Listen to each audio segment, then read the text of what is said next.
ভারতীয় চলচ্চিত্র জগতে একের পর এক খারাপ খবর আসতেই থাকছে। প্রবীণ অভিনেতা মনোজ কুমারের মৃত্যুর সপ্তাহ পার হয়নি এখনও। তার মাঝেই প্রযোজকের মৃত্যুর খবরে শোকস্তব্ধ বলিউড। মুম্বাইয়ের কোকিলাবেন হাসপাতালে প্রয়াত হলেন বলিউডের প্রযোজক সেলিম আখতার। মৃত্যুকালে তাঁর বয়স হয়েছিল 82 বছর। প্রযোজকের প্রয়াণের খবর জানিয়েছেন তাঁর স্ত্রী।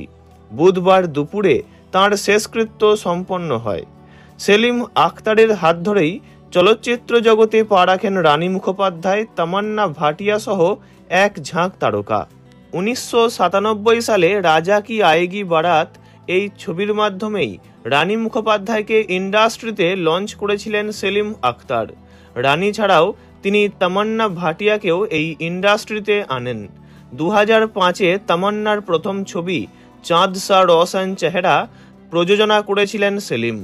জানা গিয়েছে সেলিম আখতার বহুদিন ধরেই অসুস্থ ছিলেন।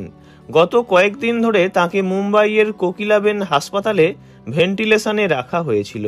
সেখানেই তাঁর প্রয়াণ ঘটে। 9-এর দশকে তাঁর প্রযোজনা সংস্থা আফতাব পিকচার্সের ব্যানারে কয়ামত, ফুল और अंगार, আদমি, জিগার, বাদল, বাজির মতো বেশ কিছু ছবি প্রযোজনা করেছিলেন তিনি। প্রযোজকের প্রয়াণে শোক প্রকাশ করেছেন সাজিদ নাদিয়াদওয়ালা সহ ভারতীয় সিনেমা ও টেলিভিশন জগতের প্রযোজক সংগঠন।